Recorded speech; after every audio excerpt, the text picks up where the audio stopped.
Hello, welcome to Guide Retrieval.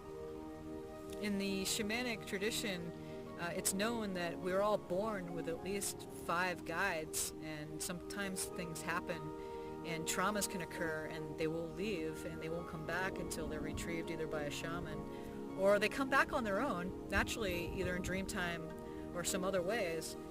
But it's known that the guide, it helps you in many ways, and it's who you are. You can carry some of these from lifetime to lifetime, and it's who you, again, it's a lot of them who you are. They're aspects of you. But in the shamanic tradition alone, a guide is there to help you and to give you power and certain abilities, if you will. I'm using that loosely. In order to do what you need to do with your life. And everybody's got their own different guides.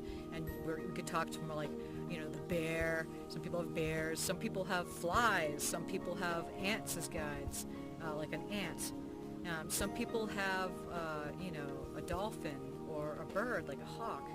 And so it depends on what the animal is. And again, every single, critter, plant, everything in this world has a spiritual counterpart first, and then the physical, this world is secondary. This is the manifestation of that. And so everything is animated in the shamanic tradition. It's an animistic tradition where everything is alive. Everything, to a blade of grass, even a rock, has spirit. So, even a rock could be one of your guides. It could go across the board. But in the shamanic tradition, generally a guide is either an animal or an angelic being of some sort. I've known it to be much more of an aspect of the self, and there can even be aspects that could become to your awareness that you may not be aware of. What's an aspect? An aspect could be a past life. It could be a life that's living right now out of time and space, and a parallel reality. An aspect could be something that you developed just in this day alone, like during this lifetime. We're constantly developing aspects all the time. So it could be the guide retrieval could bring up an awareness of some of those aspects. So it's kind of an umbrella when you get into a guide retrieval. Not many people come to me just to have a session to have a guide retrieval. I know some people do ask me, "Hey Muriel, what's my spirit guide?" Or "That's really cool. What's the spirit guide all about?" But generally, the guide retrieval happens during a session. It's right after the energy extraction. Generally, the guide retrieval happens. Now, it depends on what needs to be done again. If it's a depossession, soul retrieval, how that all works out, and the actual timing of it changes, but regardless, it doesn't matter. The guide retrieval happens, and in the shamanic traditions known to fill you up, be power-filled and powerful. And so sometimes when those guides are not there, we don't have that same protection. It's just an awareness. It's awareness of your own consciousness. And I covered a little bit of this in the energy extraction video earlier.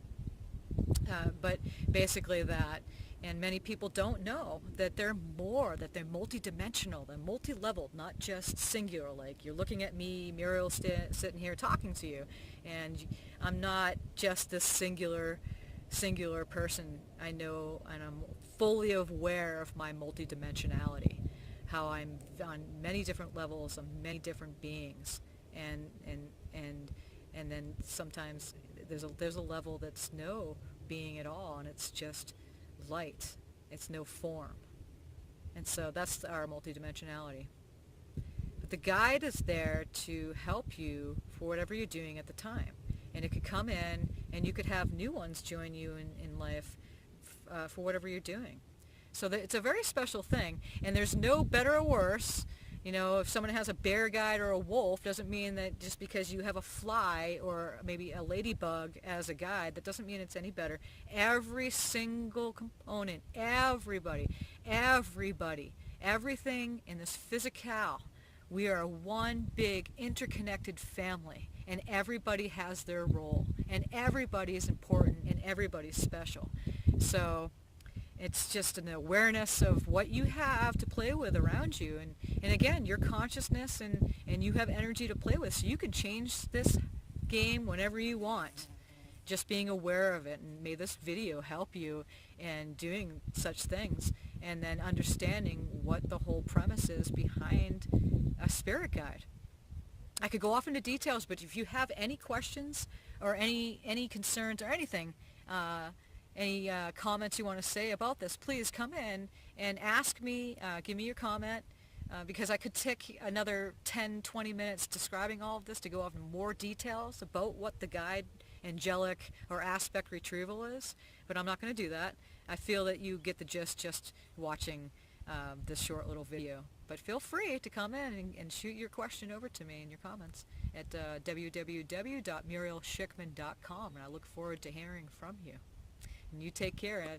I look forward to the next session here, and I have it going on. I believe the next one I'm going to be doing, it will be on soul retrieval. So I look forward to having you here next time joining me, and you take care. Thank you very much. Namaste.